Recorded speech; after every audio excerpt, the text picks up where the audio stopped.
Buenos días a los amigos y amigas de la región y también de Sudamérica. Vamos a dar inicio al tercer webinario que nos hemos propuesto como Alianza ACT, como Alianza Centroamericana para la Resiliencia y como campaña de justicia climática.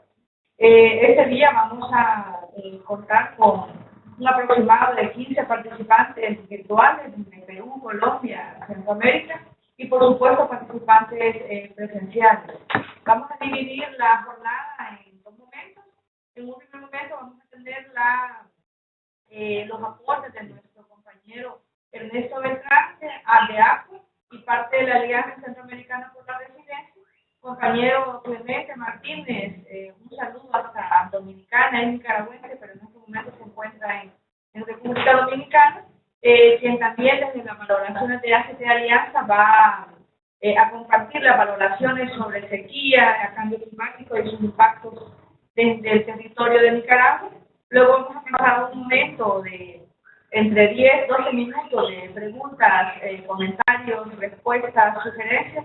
Y en un segundo momento vamos a tener las presentaciones de nuestro compañero Napoleón Salgado de la Alianza Hondureña para el Cambio Climático y por supuesto de la Mesa de Incidencia para la Gestión de Riesgo de Honduras. Y le sigue el compañero José Urbina de la Mesa para la Gestión de Riesgos de Guatemala, desde el colectivo CTD. Luego cerramos, esperamos tipo 9:15 con un intercambio de preguntas y respuestas. Insistimos, un saludo fuerte a nuestras compañeras del Perú que se han inscrito al webinario, Colombia también, y por supuesto de Nicaragua, de Guatemala, de Honduras y de El Salvador, particularmente a los compañeros y compañeras de algunos medios de comunicación que se inscribieron al webinario. Así que sin más preámbulos, tengo con ustedes el compañero Ernesto Beltrán.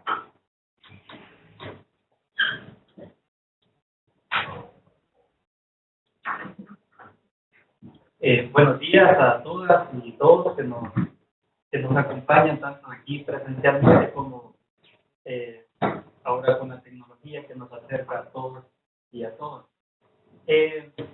Como decía Caro, el tema de este día es la sequía, los cambios de estado e impactos más a nivel de la región centroamericana, pero como ya mencionaba Caro, vamos a participar 4 con una mirada más de cada país.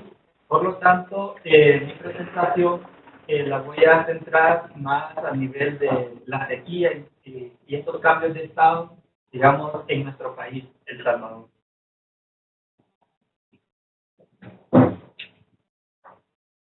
Bueno, sequía meteorológica, le llamaron las autoridades de aquí de El Salvador, pero es un poco entre comillas, ¿verdad?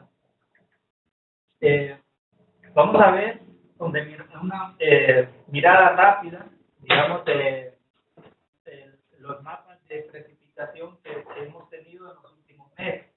Si vemos, este es el de mayo, que tenemos un mínimo acumulado de 27 milímetros y un máximo de 531. Ahí estamos iniciando el invierno.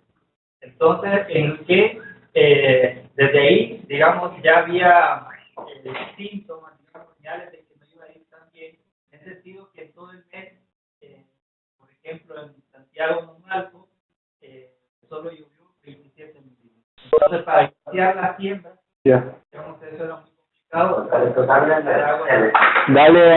Se te cayó. Luego, para junio, digamos que ya se presenta una leve mejora, en el sentido que ya en Concepción de Oriente, digamos, ya hay 156 milímetros de lluvia. Y como podemos observar, la zona, bueno, en la pantalla de ustedes, en la parte izquierda, digamos, es nuestra zona oriente del país. En el mapa anterior también se notaba que era donde menos lluvia acumulada teníamos, y se repite, digamos, ya en junio. Ven los colores más claros, es donde se refleja menos cantidad de precipitación. Y miren lo que sucede ya en junio. En junio es donde se da en julio, es donde se da la sequía meteorológica, como le han llamado las autoridades, y donde en la Unión todo el mes solo se registraron 6 milímetros, quiere decir casi que nada, digamos, el sereno casi que es lo que estaba registrando ahí en esa zona del país. Y en la parte en el que más llovió, que es más en la zona central, Panchimalco, 241, en todo el mes. Entonces, ya aquí ya nos da un panorama de a 2 meses, digamos, de iniciada los cultivos, y este se sembró, digamos, en mayo, pero se sembró en junio, un mes, ya tiene daños significativos a nivel de maíz, de granos básicos principalmente, hablando de maíz y frijol. Ahora, en agosto tiende a haber una leve mejoría, digamos, pero la zona oriental aún no se recupera del todo, digamos, a nivel de precipitaciones, en sentido que solo tenemos alrededor de 55 milímetros registrados, digamos, en la zona oriente. Si vemos más, que es la parte de la pantalla de ustedes, en la parte derecha, digamos que es la zona occidental y para central, es donde tenemos un poco menos problemas de lluvia, digamos ya en el sentido de que en agosto se estabilizó un poco. Entonces, ¿qué han dicho las autoridades, digamos, en relación a la sequía meteorológica? Digamos, como decía, se registra en la zona oriental, la zona más impactada,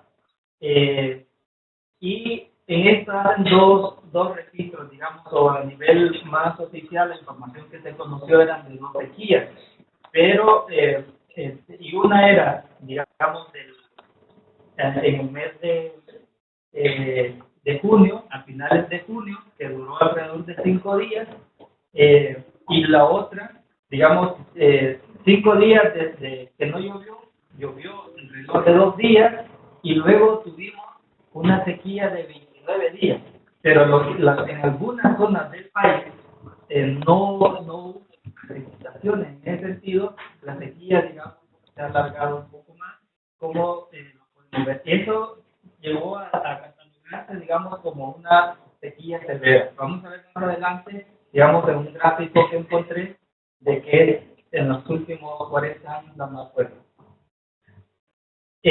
Aquí está más o menos en este mapa general de El Salvador.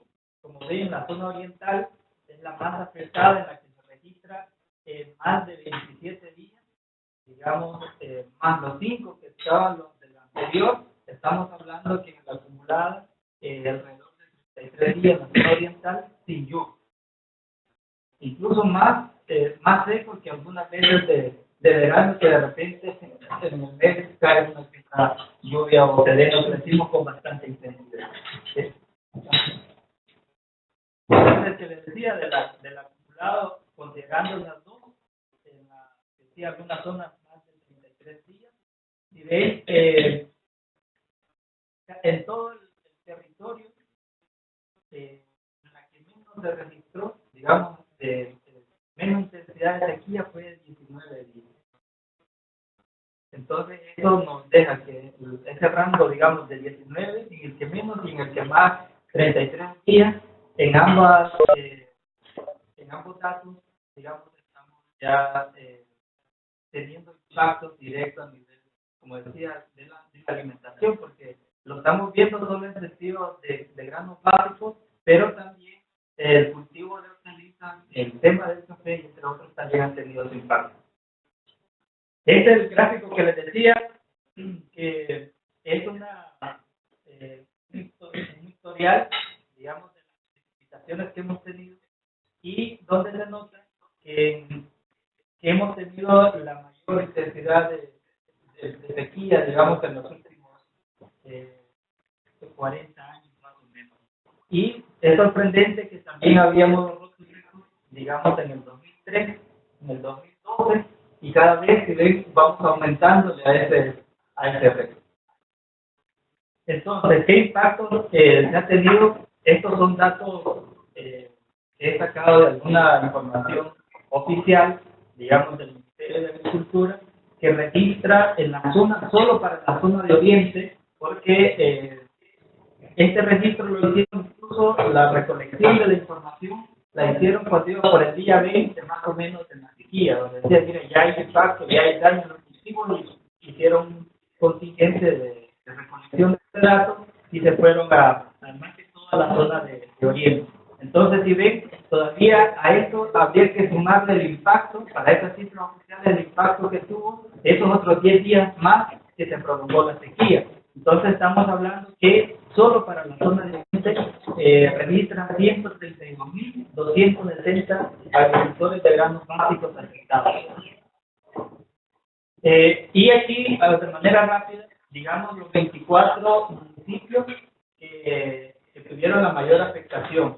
Si ven, en estos está principalmente, digamos, los municipios de la zona oriental. Y un dato, digamos, que ahí está, que en la zona baja, digamos, que es 93.820 manzanas, digamos, en estos territorios de cultivos perdidos. Y esto abajo está la cuenta, digamos, como digo, datos que han presentado oficiales, en este sentido lo ha presentado la CONASAM a través de la dirección, de una de las direcciones del MAP.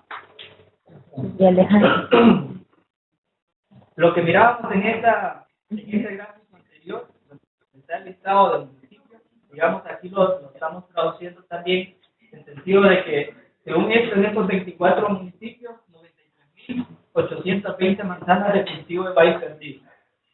Esta pérdida, digamos, considerando la producción promedio de los últimos años, estamos hablando que se han perdido alrededor de 3.4 millones de quintales de maíz. Eso traducido al dinero, digamos, al precio, vendiéndolo al precio de mayorista, no al precio al que los consumidores lo compran, estamos hablando de casi 64 millones de dólares de pérdida solo para la zona oriental. Como decía, los 24 municipios son datos de información de la zona oriental, pero se demostró más de los 24 municipios más afectados que aparecían en el estado anterior, pero ahí la pregunta, ¿qué pasa con el resto de los municipios? Los 238 municipios que estamos restantes, digamos que no están ahí priorizados, ¿de cuánto ha sido la pérdida? Principalmente, si vemos en el gráfico, si recordamos el gráfico anterior, que el rango era que la lluvia donde menos, la sequía donde menos días estuvo, fueron 19, ¿verdad? Aquí estamos considerando las pérdidas en aquellos municipios en los que no llovió 33 días, ¿verdad? Entonces, que son datos que ahí sí no encontramos a nivel de oficial, digamos, pero con base al trabajo de campo también, de nosotros que tenemos trabajo en temas de agricultura, hemos sacado algunos datos como para mostrarla. Específicamente en la cordillera del Bálsamo, la cordillera del Bálsamo está dentro de las zonas en las que la lluvia llegó a los 19 días. Es decir, que en principio de las afectadas, de las menos afectadas, pero de esas menos afectadas, digamos, según datos de estudios que nosotros realizamos como ACO en la cordillera del Bálsamo, tenemos pérdidas, digamos, de alrededor del 37% de maíz y frijol alrededor del 43%. En este sentido hay que hacer un análisis diferente también, porque si es cierto, en las zonas en las que menos intensa fue la sequía, también son zonas tropicales. Entonces, la mayor parte de familias, digamos, el cultivo que desarrollan es más de subsistencia, es decir, más para la comida principalmente de ellos, porque luego se dedican a desarrollar otras actividades de jornaleros, digamos, o actividades de mantenimiento del cultivo del café. Pero también, digamos, en esa dirección venimos arrastrando que se ha abandonado de alguna manera el cultivo del café por el tema de la arroyo, entonces deja de graves aprietos, graves apuros, digamos, a estas familias que por un lado pierden lo que habían cultivado para comer y por el otro lado no tienen ingresos extra por el trabajo, digamos, en estas actividades en las fincas. Entonces, ahí estamos hablando de que es más grave la situación alimentaria. Eso es todo. Digamos que me había dado 10 minutos, creo que me uno. Y quizás terminar por eso. Y lo dejé en la cordillera del Mántamo porque creo que es a nivel de todo el país que exigimos un marco regulatorio, digamos, que nos permita hacer frente a eso. Y en este marco regulatorio estamos hablando de una ley de soberanía alimentaria, digamos, y también una ley de cambio climático que nos permita, digamos, porque estas familias que están más en alta vulnerabilidad por la falta de alimentación, digamos, en estas condiciones que no tienen nada que ver, ellos en esto del cambio climático, pues no se ven tan afectados a su alimentación. Es que hay preguntas, muchas gracias. Bueno, la ronda de preguntas será al final. Gracias.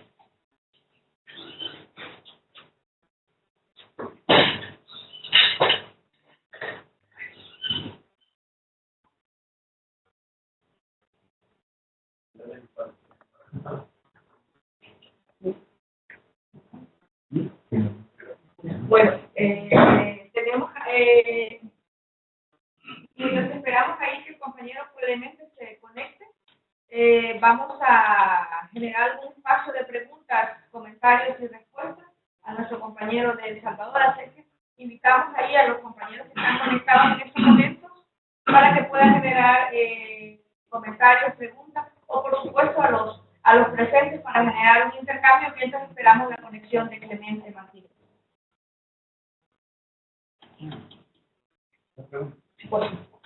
Si determina cuál es la valoración de tu parte con respecto a la estrategia del gobierno para enfrentar la sequía que está reciente. ¿Cuál es tu valoración y si esto responde a las necesidades o a los impactos en la vida de la sequía hacia los agricultores?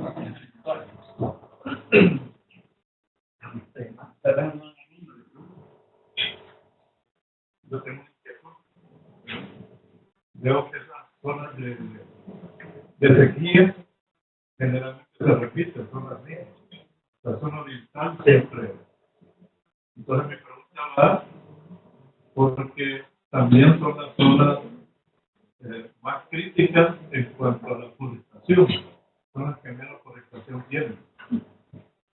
No sé si la forestación incide en atraer la lluvia o al inverso.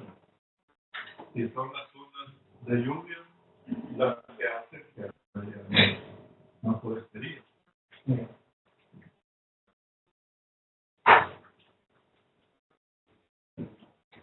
Bueno, quizás para, mientras se completan las otras preguntas.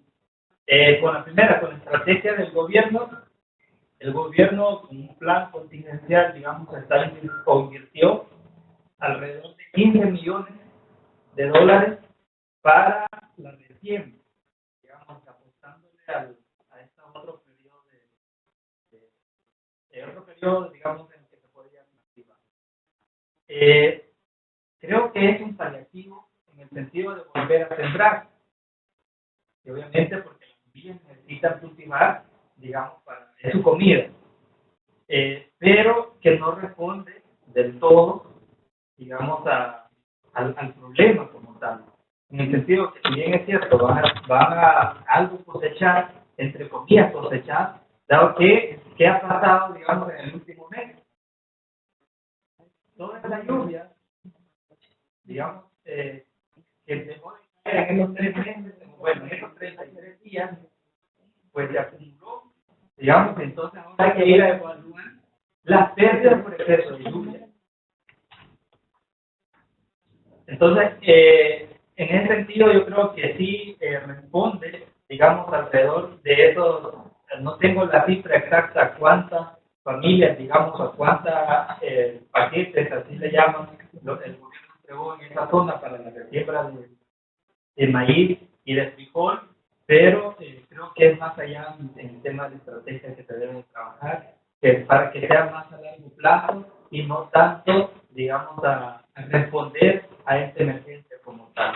Principalmente hablamos ahí, por eso yo cerraba con esto de de una ley de soberanía alimentaria en el que se pueda fomentar un enfoque diferente de producción, en el que si bien es cierto van a haber pérdidas, pero no se pierda todo el cultivo en la medida que se tenga diversificada, se tengan otras especies, digamos, en la parcela.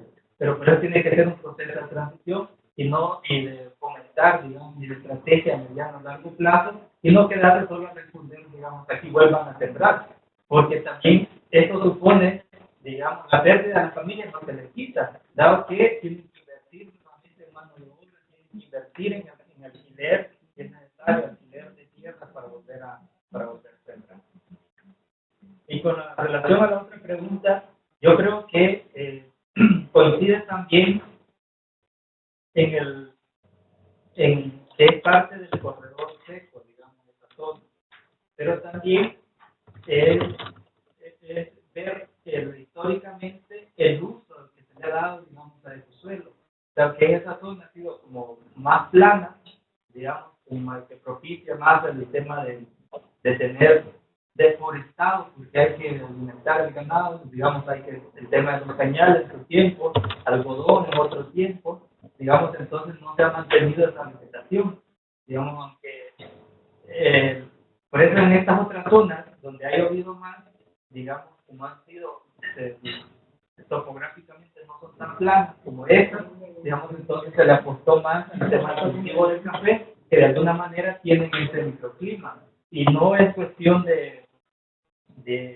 diferencia de altura en el sentido de que también hay zonas que tienen la misma altura, digamos, y están completamente forestadas, va más en el uso, digamos, que se le ha dado.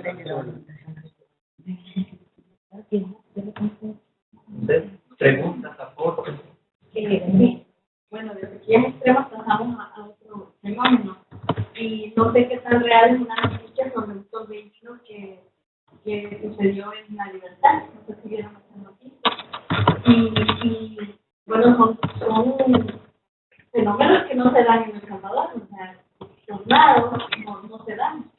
Y bueno, eso quizás la duda de, bueno, en nuestro país se pueden llegar a ese tipo de fenómenos naturales porque no estamos preparados la población salvadoreña no está preparada para ese tipo de eventos, ¿verdad? Entonces nuestra infraestructura no es la indicada, ¿no? O sea, las viviendas con tejas, un viento fuerte, una teja nos puede matar, ¿verdad? Entonces, dentro de los eventos que pueden llegar a suceder en el país a raíz del cambio climático, se pueden llegar a tornados, así como son normales, digamos, en Cuba, en otros países, pero no así en El Salvador.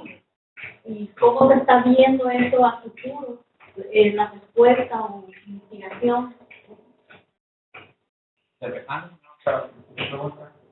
En la medida de que obviamente estos fenómenos van a ser la normalidad, sequía o mucho lluvia, hay gente que plantea la necesidad de que en El Salvador sea como en otros países de sus climas casi desérticos, de ocupar métodos de cultivo de río por goteo, de sacar cultivos al año, lo cual también representa otro tipo de infraestructura y otro tipo de recursos.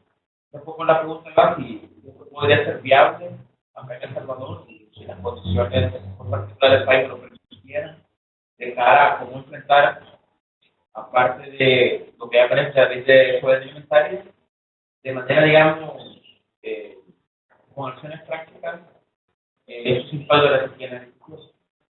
Okay. Yo, al inicio, con el tema del webinario, digamos, también hacemos mención de cambios de estado. En ese cambio de estado, y ya esto que ya lo hemos venido diciendo, y se ha intensificado en los últimos años, el tema del cambio climático, yo creo que cada vez nos vamos a ir sorprendiendo más de esas cosas que decíamos que nunca pasaban. Ya decíamos que tenemos la sequía más grande en los últimos 40 años, que es lo que se tiene registro, ¿verdad? Seguramente pudiésemos decir que es de más años, pero no hay registro. Entonces, en ese sentido, creo que se vamos a ir viendo más efectos, nuevos efectos, como lo que ya menciona la compañera de los torbellinos y todo eso. No sé hasta dónde las condiciones se dan, porque tiene que ver mucho con el clima, digamos, que se formen este tipo de eventos, pero creo que, como digo, nos vamos a ir sorprendiendo cada vez más y cada año rompiendo récords, ¿verdad? Porque estamos viendo, por ejemplo, increíblemente, 33 días de sequía y luego las principales ciudades, digamos, de nuestro país inundadas por una hora de tormenta.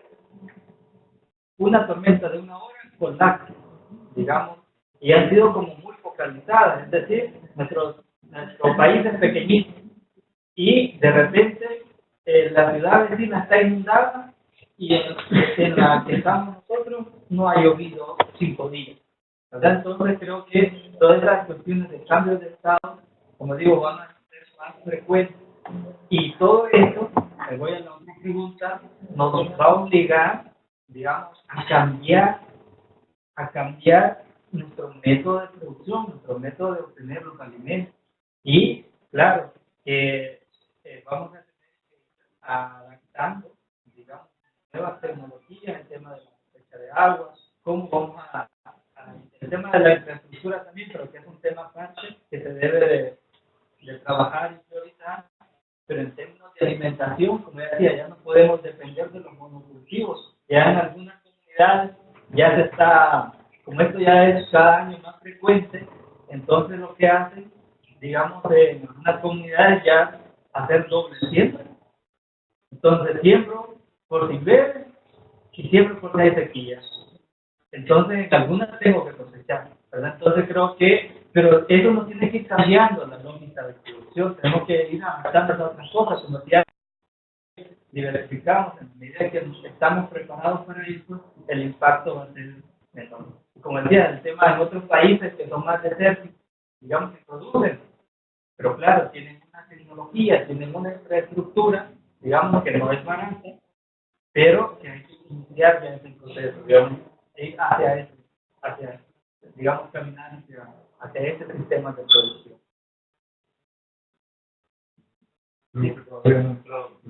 Fíjense que tenemos problemas ahorita porque no se han podido conectar, ¿verdad? Hay un problema ahí de conexión, entonces tenemos ahorita con muchas probabilidades de que se conecten. Yo quiero, aprovechando el tiempo, señalar un dato curioso de los mapas que pusiste ahí, que en Santiago no Alto hubo un periodo de esta sequía. Sí. Pero cerquita, quizás no más de 10 kilómetros, en Panchimarco hubo exceso de lluvia. Entonces, ese tipo de fenómenos son curiosos porque, siendo tan poca la distancia, ¿cómo puede explicarse que haya tanta sequía y tanta lluvia? Al grado de ser los puntos referentes de más sequía y más lluvia, a solamente 10 kilómetros de distancia. Así el cambio de estado, digamos, en esto, como decía, el vecino se inunda y nosotros tenemos días que no nos llueve y hablamos de que en un territorio súper pequeño en el que estamos dando es increíble, digamos, de esas cuestiones, y que creo que nunca se habían dado. Y de hecho nos ha pasado, digamos, de la carretera, nos desplazamos 30 kilómetros y en el camino es casi un diluvio y donde llegamos no hay.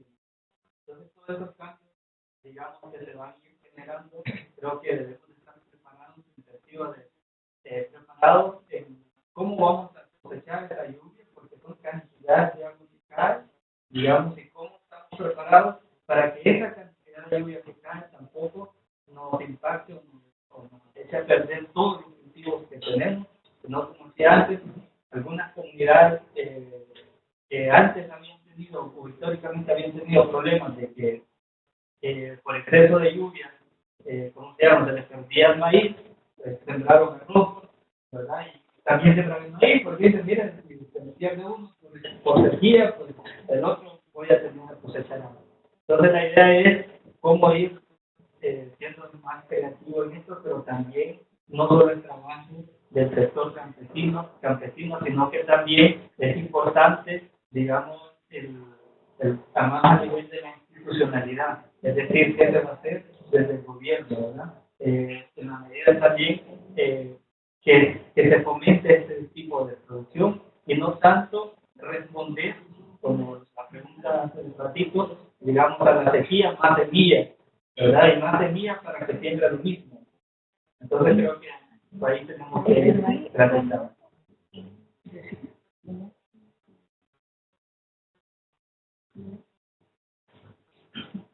Bueno, ahí tenemos serios.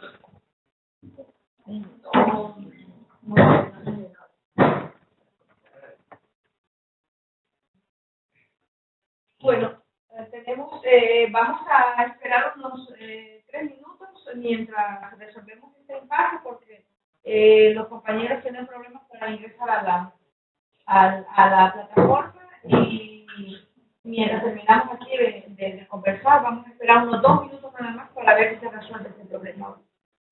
Ahora sí, ya puede iniciar, don Clemente. Bueno, según el gobierno, esta es una de las sequías más severas que ha habido desde hace 32 años y ha impactado a pequeños productores de varios municipios. En el ciclo agrícola de primera, que se le llama en el mes de mayo, junio, julio, y pues las afectaciones han sido maíz, frijoles, arroz, por la falta de precipitaciones. Se dice que va a haber una crisis alimentaria en estos 23 municipios, 9 departamentos. Más bien, el gobierno dice 69 municipios, que se han perdido entre 50 y 60 por ciento de los cultivos básicos de primera, y 90% de los hogares no cuentan con reserva de alimentos. Esto pues pone grave la situación. Entonces, la agricultura de subsistencia de grano vacío y la ganadería de pequeños productores ha sido afectada, y que esta agricultura depende de la lluvia. Y una de las tal vez recomendaciones a superar es que la agricultura no solamente dependa del periodo lluvioso, sino que hayan crédito para acceder a tecnología de riego. Bueno, granos básicos registraron las mayores alzas de acuerdo a la escasez, según las autoridades del MAS. La agricultura en este país representa un 18% del PIB y la ganadería un 10%. Son dos rubros importantes para la economía. Esta sequía ha afectado a 100.000 familias de pequeños agricultores y ganaderos, y pues las lluvias fueron por debajo del 50% entre mayo y julio.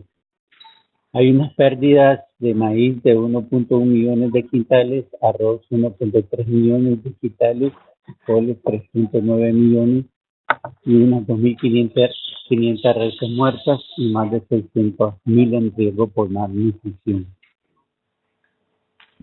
Los productores esperan compensar la pérdida en este periodo que ellos le llaman cosecha de postrera, que va de julio a noviembre, y la cosecha de apante, que va después del periodo lluvioso hasta enero, es decir, noviembre a enero.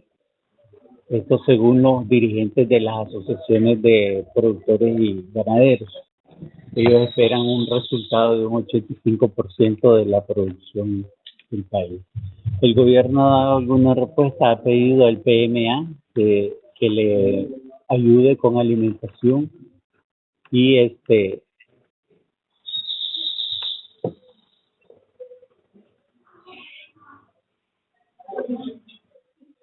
Hola,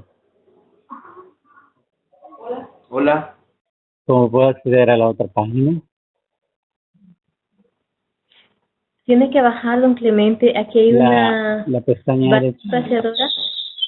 Ujú.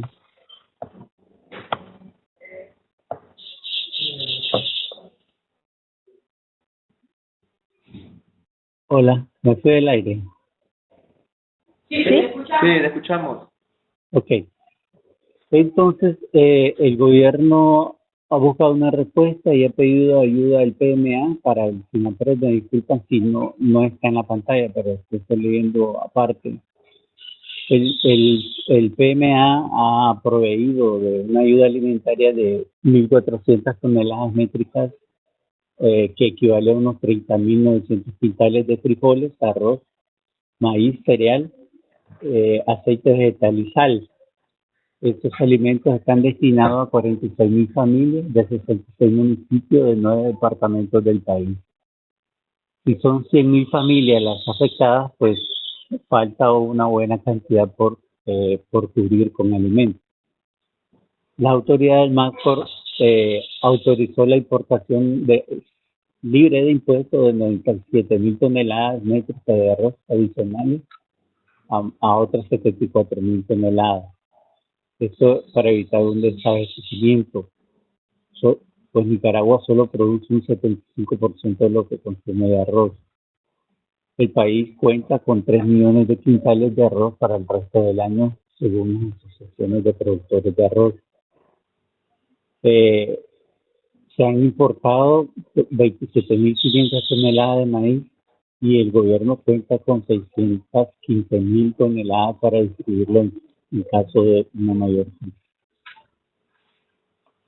Otra de las medidas que el gobierno pretende aplicar es aprobar seguros contra desastres. Entre 1980 y 2010, los desastres en Nicaragua han provocado más de 15.000 fallecidos, más de 4 millones de damnificados y daños económicos de unos 4.500 millones de dólares. Entonces, se pretende aprobar un decreto de ley que señala que, bueno, con las orientaciones del IDA, del Banco Mundial, el cual financiará con 12.000 millones una cuota de admisión y primas anuales de seguro por 4 años para que Nicaragua acceda a los recursos del Fondo de Seguro contra riesgos catastróficos en el Caribe, FCRIF. Como ustedes pueden ver, este es un fondo del Banco Mundial y no se habla nada de daños y pérdidas, de acceso a estos fondos de daños y pérdidas en la Convención Marco del Cambio Climático. Bueno, esta cobertura de riesgo está asociada con terremotos y ciclones tropicales. Según el gobierno, justifica este seguro para evitarse afectaciones a los servicios públicos, o sea, afectaciones presupuestarias a los servicios públicos y proyectos sociales como el área de salud y educación para enfrentar la emergencia por desastre. También se han identificado algunos productores han realizado buenas prácticas agrícolas. Pequeños productores han logrado sembrar una cantidad de, digamos, 3 manzanas y que ellos esperan cosechar cerca de 70 quintales en estas 3 manzanas y que esto lo han hecho con riego por goteo y aplicación de abono orgánico. Es decir, la sequía afectó a gran parte, pero algunos productores que tienen conocimientos de agroecología, pues han, podría decirse, superado los efectos de la sequía y han tenido buenos resultados. Esto es más o menos lo que ha sucedido aquí. Por otro lado, ACT Alianza, en base a la información, ya que el gobierno no tiene toda la respuesta, ha preparado un proyecto APIL para el siguiente año, que consiste en atender, bueno, es regional el proyecto, El Salvador, Honduras y Nicaragua. donde pretenden atender a cerca de 3.000 personas. Y este proceso de aprobación, ¿verdad? Este proyecto que va a ser mediante apoyo alimentario en los primeros meses, porque se prevé que haya escasez de alimentos, y también recuperaciones de medio de vida y tecnología también de riego. Eso es lo que todo lleva, digamos, un fin de buscar la adaptación y la resiliencia de las comunidades. Esto es lo que yo podría informarle de parte de Nicaragua. ¿Tienen alguna pregunta? Con mucho gusto. Hola. Hola. Hola. Sí, Luis. Escucho, Luis. Escucho a Carol. Sí, o sea, yo también no sé de preguntas o... Sí. Bueno, como él está ahorita en una actividad, no podemos quedarse conectados a el niño, podemos intercambiar ahorita. Ok. Luis. Sí. Clemente. Dígame. ¿Escuchas? Sí, escucho bajo. Por favor, pueden aumentar el... Dígame. No, me llama la atención el tema de seguros, ¿verdad? Sí. Porque en todo esto de pérdidas y daños es un mecanismo al cual todos los gobiernos le están poniendo atención. Entonces me interesa lo que planteaba del Banco Mundial, ¿verdad? Porque al final de cuentas lo que nosotros buscamos es que los campesinos, los pequeños agricultores tengan también un mecanismo que les pueda cubrir por las pérdidas. Sin embargo, las experiencias que hemos tenido es que muchos de esos seguros son para los grandes, ¿verdad? Sí. Y ahora pensado más para la infraestructura pública, para todo esto de las líneas vitales, no para la pequeña agricultura. Entonces me interesa si este mecanismo que ha planteado usted tiene alguna propuesta o está pensada también en llegar a la pequeña agricultura de subsistencia. Sí, según el decreto que está por aprobarse, está en discusión en la Asamblea Legislativa, cubre también a los pequeños productores. Vamos a darle seguimiento nosotros como ACT y en cuanto tengamos más claridad del contenido de este proyecto, pues se lo daremos a conocer y lo analizaremos también. Pero según los diputados, la intención es proteger a esos productores también pequeños, que al final fueron los más afectados, porque los grandes productores aquí de caña, de maní y de productos de exportación no fueron afectados. Al parecer solo la pequeña producción. ¿Aló? Otra pregunta de quienes se conectan o de los presentes, de los presenciales o de los virtuales. Carol, Brenda, Luis.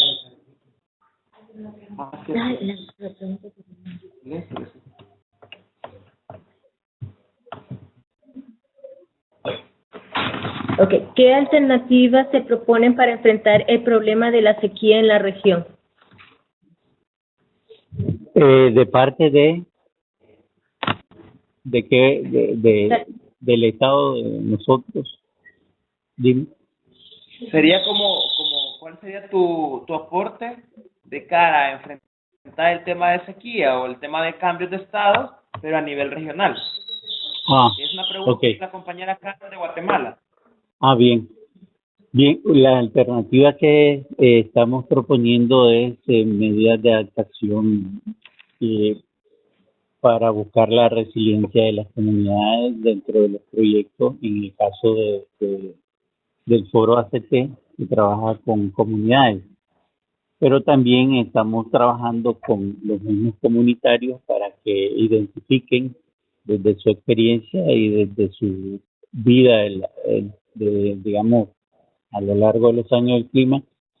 Ahorita mismo estamos haciendo un estudio piloto de una comunidad para digamos, combinando los saberes tradicionales de ellos y la información científica que nos va a proyectar a X años hacia el futuro cómo sería afectada esta comunidad por el cambio climático.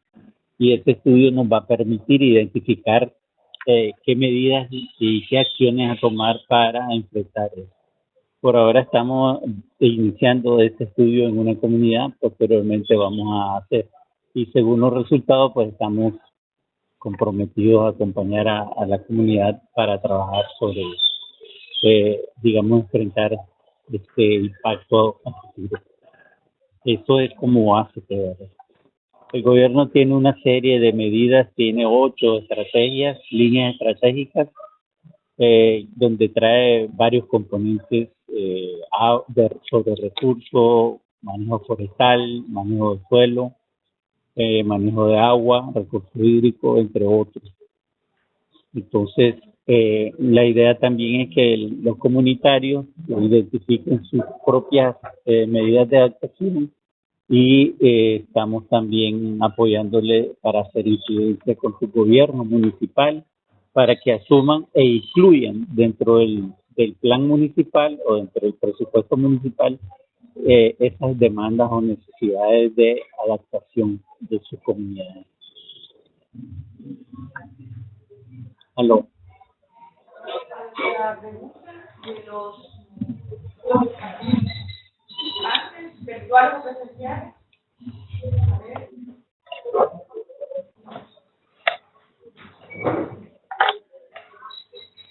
Bueno, chicos, vamos Hola. a agradecemos. ¿Hace preguntas? Okay.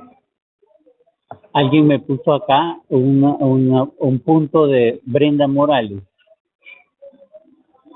Hola, Brenda. Sí, es una una está flecha. conectada, Brenda, es una compañera de... Lluvia por debajo del 50% entre mayo y julio. Sí, debajo del 50% de lo normal para esos meses. Es lo que quiere decir que las lluvias fueron menores a los rangos históricos que normalmente caen en los meses de mayo y junio y julio.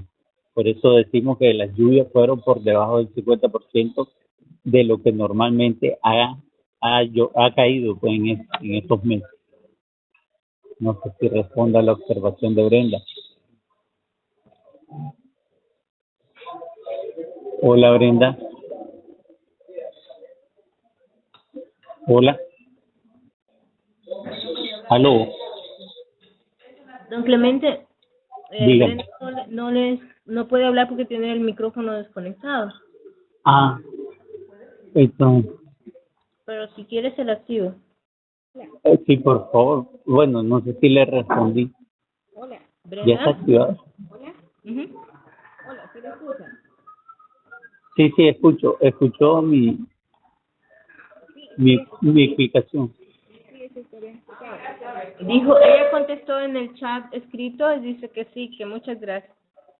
Ah, bien, con mucho gusto. Además pregunta cómo se podría adaptar esa propuesta para El Salvador. Ya que hemos tenido similar en la situación de La propuesta del estudio, aló, la propuesta que estamos tratando de implementar. Correcto. Bueno, este es un modelo con este tipo de información que nos lo está haciendo una organización y este modelo se puede correr en cualquier tipo de territorio de acuerdo a las digamos, características climáticas que existan. Es cuestión se puede correr en El Salvador, se puede correr en toda la región, tenemos casi características iguales, principalmente el corredor seco.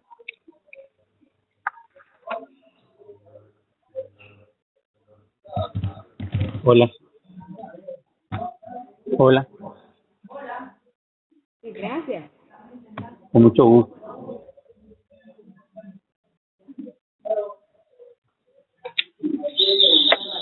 Sí. Creo Dime, que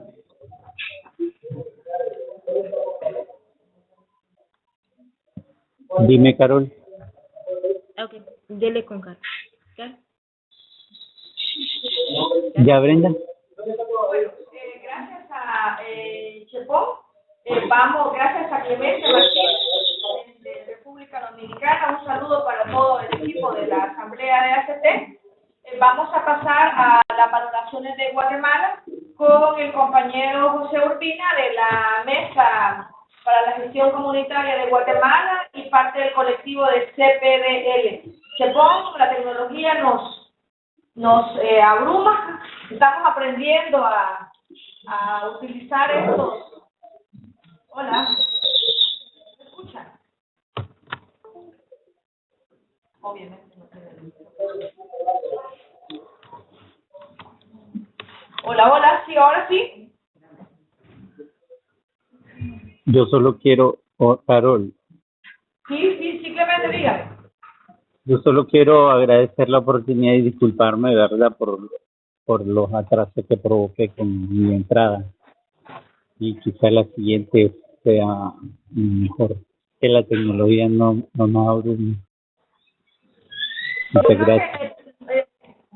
El siguiente webinario, o tal vez no en el año, pero sí a principios de año, le vamos a pedir a la federación, ¿verdad?, que tiene aquí todo el equipo y la plataforma, que capacite a un buen grupo de liderazgo en todo eso de las redes y plataformas, porque son tecnologías, Clemente, a las cuales necesitamos utilizar, ¿verdad? Y tenemos mucho que fortalecer en términos de capacidades. Nosotros también hemos tenido aquí contratiempos, no solo fueron suyos, sino que también nuestros.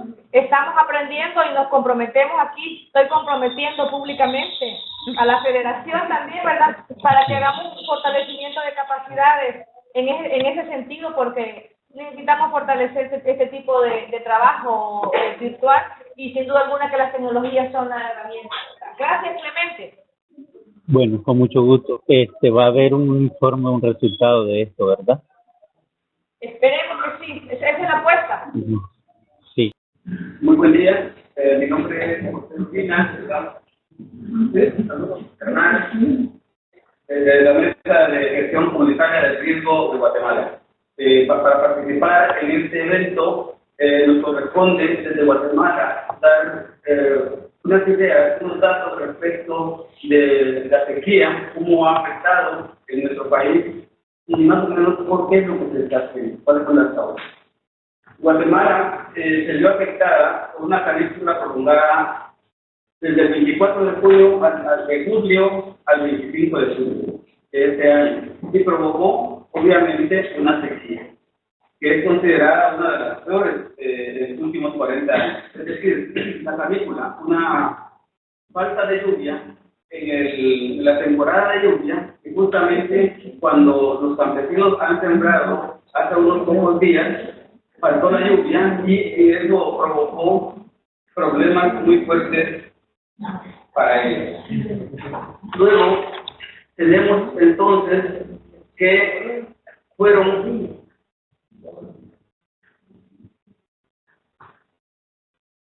en un estudio que el mismo gobierno hizo a través de la Secretaría de Seguridad Alimentaria y otras entidades del Estado que tienen que ver con esta temática. Se hizo un estudio para un universo de 754.919 familias de infrasubsistencia y subsistencia, por supuesto. Y vimos entonces que afectó 88 municipios de 12 departamentos. Y todos estos que viven en la mayoría de lo que se conoce en Guatemala como corredor seco. Al decir subsistencia e infrasubsistencia, estamos hablando de familias que viven cultivando una cantidad de tierra que es más o menos una manzana, y para darles una referencia así como más gráfica, es como las 3/4 partes de una cancha de fútbol. Entonces, esta tierra es la que les sirve como base para alimentarse durante todo el año, y son familias que están entre 5, 6, 7 miembros. Las condiciones de tenencia de tierra para esta familia, entonces, que es la que entró en este universo de estudio, habla de que el 30% de ellas son propietarios de ese pedacito de tierra que les decía. El 41% comparten la propiedad de ese pedazo de tierra y luego tienen que arrendar un poquito para poder vivir durante el año. El 26% completamente tienen que buscar la forma de cómo pagar el arrendamiento de la tierra. Hay un 2% que la tiene en usufructo y hay un 1% que puede ser cualquier otro tipo de acciones para poder tener la tierra. Pero las causas que originaron esa sequía en Guatemala, nosotros las ponemos dentro de las situaciones de natural, socio-natural y antrópico. Lo natural, obviamente, lo conocemos desde que está el cambio climático. Es decir, el planeta, desde que es planeta Tierra, experimenta esos cambios naturales climáticos. Pero, a través de lo que ya sabemos ahora sí todos, a través de la revolución industrial, ese momento comienza a calentarse exageradamente y luego tenemos allí que se realiza el fenómeno del niño y la niña, que afecta siempre en Guatemala. En el caso del niño, el aumento de la temperatura ambiente y la reducción severa de la cantidad de precipitación pluvial en más del 70% del territorio de nuestro país.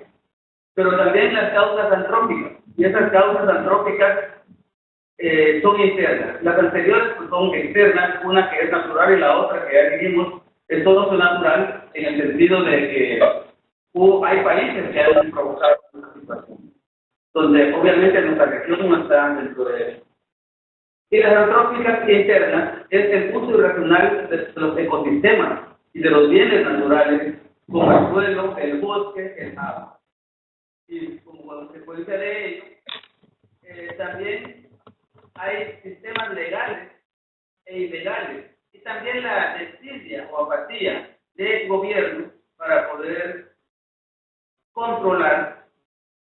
Entonces, esos abusos han provocado esa situación también de la falta de políticas integrales del Estado para la protección meramente de la persona y del medio ambiente en que vivimos. En resumen, los daños directos que causó este fenómeno es que en cultivos de frijol y de maíz, 168.278 familias de 88 municipios pertenecientes a 12 departamentos en un área de 68.298 hectáreas en forma parcial y 26.229 hectáreas en forma total. Se redujo en 1.890.559 quintales la producción de maíz y en 661.605 quintales la producción de frijol, para una reducción de ingresos que es de 450.339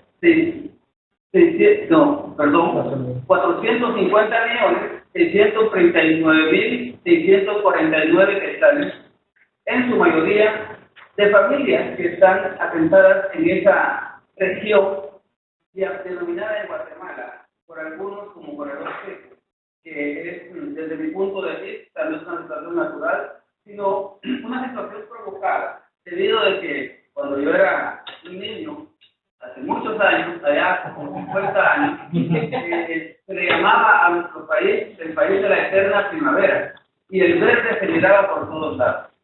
Entonces, obviamente el cambio climático ha influido, pero también el descuido de nosotros los guatemaltecos. Ahí tenemos entonces que las familias afectadas, según este estudio, o sea, directamente afectadas son 168.278 en un área dañada y 68.298 hectáreas de infraestructura, de familias que viven ahí con pequeñas parcelas. Hay una cantidad de 450.339.649 hectáreas de pérdida. Pero esta situación, estamos hablando de las familias donde se ve que hay en forma directa este daño, pero también hay daños colaterales. Y entre esos daños colaterales podemos citar la escasez de alimentos que se dio a partir de ese problema, de esa sequía.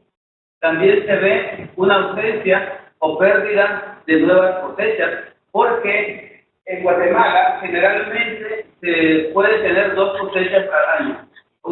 Hay una segunda cosecha que le llaman los campesinos de segunda, o una resiembra, que es una segunda cosecha que es la que contribuye a tener la alimentación, el complemento de la alimentación para el año. También hubo una proliferación de plagas que afectó más la cosecha, poca que se había logrado. Hubo un agotamiento de reservas familiares de granos básicos, porque lo poco que tenían, obviamente, se fue consumiendo. Hubo inseguridad alimentaria y nutricional que comenzó hace un par de meses ya, pero ahora está en un punto mucho más fuerte, porque la forma en que estas familias tuvieron que adaptarse a vivir, porque no es otra cosa más que adaptarse a sobrevivir, es que en algunas familias llegaron al extremo de comer un tiempo por día, otras pues comían 2 tiempos por día, y obviamente unas tenían para comer tiempo, pero ese modo triste de adaptación, creo que debemos ir en contra de eso y luchar para que no se vuelva a repetir.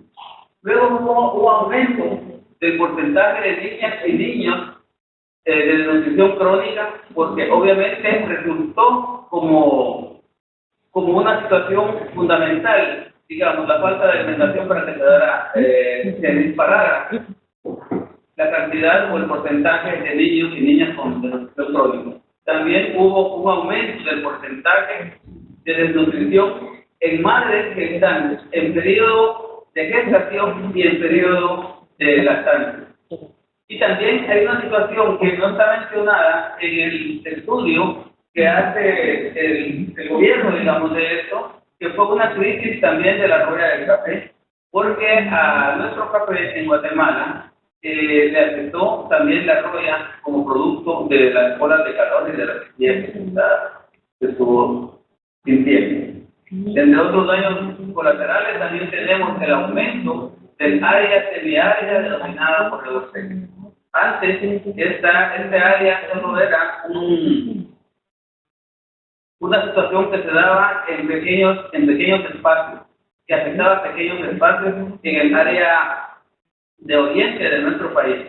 Ahora pasó de 5 departamentos en los que se conocía que estaba esta área semiárida a 11 departamentos. Es decir, está aumentando en una forma demasiado rápida.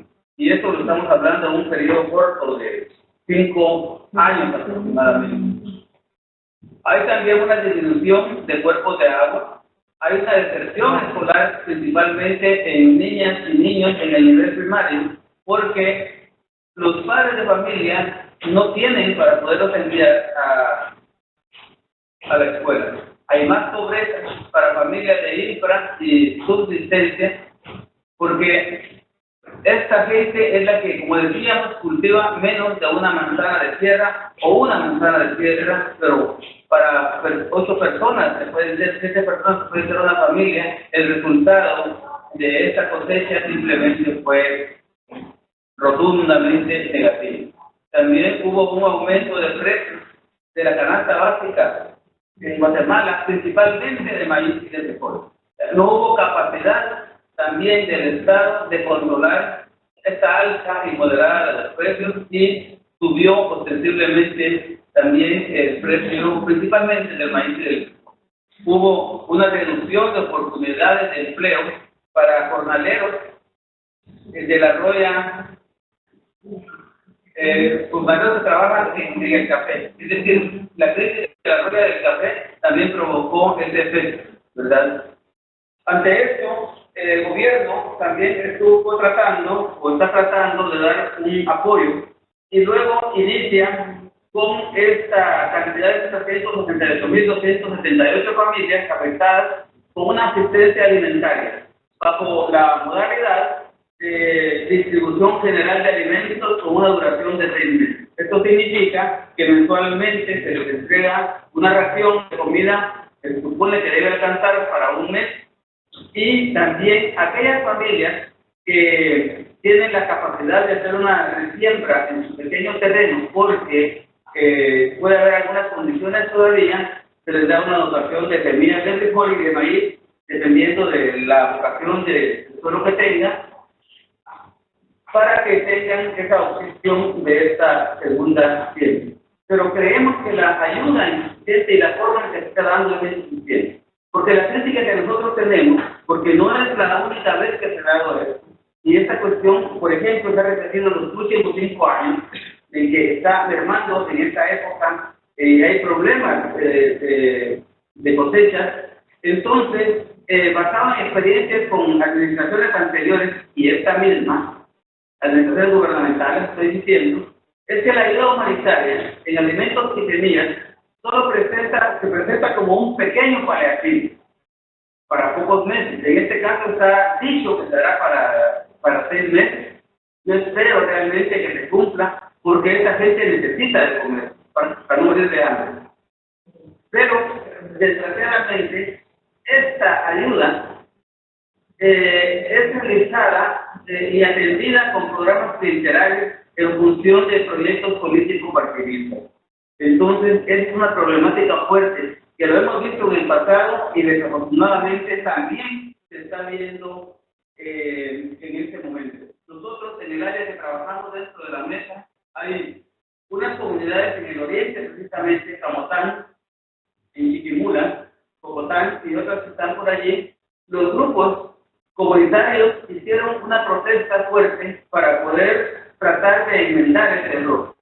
Obviamente, con la presión que se logró hacer y con apoyo también que hizo la Mesa de Gestión Comunitaria del Riesgo, pues hubo una discusión con instituciones del Estado y se logró que se llevara, digamos, la alimentación a esta gente que realmente lo necesita. Pero el problema es que esta alimentación, como decíamos, se va a dar en muy pocos meses, y esta semilla que no estamos aprendiendo las lecciones que nos deja año con año esta sequía o estos problemas que se dan también en nuestro país, y los factores provocadores de la vulnerabilidad ya no conectado. No, nada. Habla, ¿no? 1, 2, 3. Hablando, dicen la palanca al lado. 1, 2, aló. Así es, está hablando. Hemos detectado, dice que tiene una cámara web, seleccionaron aquí para enviar un video a otros participantes. Para colocar la canícula, luego que... ¿Y qué hago? Esos terrenos de esa gente Sí, pero por ahí no tiene sonido tampoco. Ahí esa imagen está congelada, esa imagen ahí está congelada desde que iniciamos la aplicación. Porque justo a ellos, justo a la par de estas cosechas, por ejemplo, en el caso de esta UREU, tenemos que a 10 meses me enviaron un mensaje, Carolina. Los camiones de los señores de la industria de la caña de azúcar, estos camiones y esa caña es exuberante, y a 10 metros tenemos los despojos que dejó la canícula, digamos, la sequía en nuestro país. Es decir, en el otro espacio, la gente que comete los abusos del uso de agua y de la tierra, ellos sí tuvieron agua, sí tuvieron el derecho de regar sus plantaciones. Al otro lado, donde esa gran cantidad de gente, simplemente no hubo capacidad de poder hacerlo por la pobreza, por la incapacidad también de la gente que gobierna, y no estoy diciendo solo de este gobierno, de los que han venido haciendo turno en los últimos años, y por qué no decirlo, también porque la sociedad no hemos hecho lo suficiente suficiente para obligar a que se haga lo que se tiene que hacer. ¿Y hacia dónde vamos entonces con este tipo de cosas? Hay estudios que indican que hace unas décadas el mal denominado corredor seco simplemente era un accidente geográfico que incidía en ecosistemas del oriente del país, como ya se lo decía. Hoy simplemente es una amenaza climática, y lo tenemos que ver, es una amenaza climática que atenta contra la sobrevivencia de nuestro país, porque el país se ha vuelto vulnerable territorial y ambientalmente. Hay tendencia a la disminución y desaparición de fuentes de agua. El corredor seco, que no me gusta llamarlo así, el corredor seco se está extendiendo de 5 departamentos que era más o menos entre 5 y 10 años, ahora tenemos 11 departamentos y está cubriendo un área de territorio de 49.430 kilómetros cuadrados que equivalen al 45.45% de el área, digamos, de territorio nacional, y esta área, estamos hablando, este 45% está ya con susceptibilidad de sufrir la sequía. Entonces, también hay estudios, porque se han hecho estudios en nuestro país, y se advierte en estos estudios que un escenario futuro donde las lluvias pronto se van a concentrar únicamente en puntos montañosos, donde normalmente llueve, digamos en los conos volcánicos, en las cimas, mientras que los ríos van a reducirse en un caudal que baja hasta el 20%, y esto lo dice la CNC por sus siglas en inglés, de Nature Conservancy. Y también hay otro escenario que indica que para el año 2050 el corredor seco se va a extender al territorio del Petitén, y todo ese territorio tiene 35.854 kilómetros cuadrados. Y también afectará gran parte de la costa sur y el occidente del país. Estamos diciendo entonces que si no ponemos atención a esto, simplemente dentro de 50 años nuestro país ya no va a ser país. Entonces pensamos que debe haber un uso racional de la exposición es vía Skype. Pregunté. Para gestionar el riesgo climático con la aprobación de un marco legal, o sea, una ley general de aguas que está pendiente que se haga, ya hay intentos desde hace unos 50 años, pero el poder económico y el poder político no lo permiten en nuestro país. Y también tiene que haber una ley de uso y de herencia de la tierra, para que realmente todas las personas tengamos opción y tengamos oportunidad de poder acceder a esa tierra. Y por supuesto, hace falta una ley de desarrollo rural. Ahora el gobierno está hablando con mucha pompa de que hay una política de desarrollo rural, pero no tiene un sustento legal que sea una ley. Es simplemente una situación que se está manejando a nivel de los políticos, pero que una vez pasado este gobierno simplemente, como dentro de un año, un evento electoral, obtenemos que este tipo de acciones como las políticas simplemente quedan encaminadas y el otro gobierno que venga toma sus propias acciones y sus propias políticas. Luego creemos que es necesario que nuestro país se sume a la lucha que hay para la afectación de la deuda climática que nos tienen los países más emisores del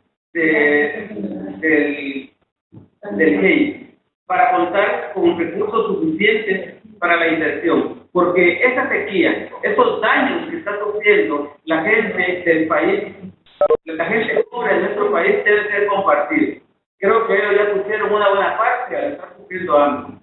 A la sociedad le toca poner su parte apoyando procesos, pero fundamentalmente al gobierno también le toca poner una gran responsabilidad. Ellos están ahí colocados como un mandato para ver el bien común de todas y todos en el país. Y desde nuestro punto de vista, simplemente están descuidando. A la gente se le está diciendo que reciba su bolsita de comida y que se le va a dar dentro de 6 meses y que hay que prepararse porque el próximo año va a haber una sequía. creemos que es un mal mensaje. Obviamente no podemos controlar que nos afecte nuevamente los problemas de cambio climático y que haya nuevamente un fenómeno del Niño que pueda afectarnos, porque cada vez son más frecuentes y más intensas estos eventos. Eso es natural, y esto es natural. Pero si tenemos la capacidad de preparar los pueblos, si tenemos la capacidad de aprender las lecciones, creemos que la sequía sí puede controlarse en buena medida, y en la medida en que nosotros nos pongamos de acuerdo como país y con la lucha que tenemos que hacer también a niveles internacionales para que se respete a nuestros países y se apoye por esa deuda climática que nos tienen, la situación puede ir cambiando. Queremos agradecerle la atención a nuestra presentación y ahí estamos para escuchar preguntas y dar respuestas si en caso tenemos esa capacidad. Muchas gracias. Bueno, queremos darle las gracias a Chepón, a José Urbina, nuestro amigo de Guatemala, de la Mesa de Gestión Comunitaria.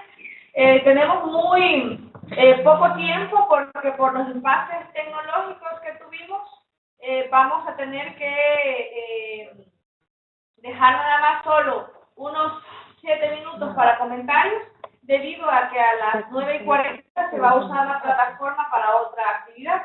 Así que le vamos a pedir a Napo, si nos está viendo ahí, si nos puede compartir la presentación, porque vamos a enviar las 4 presentaciones a todo el colectivo virtual como presencial.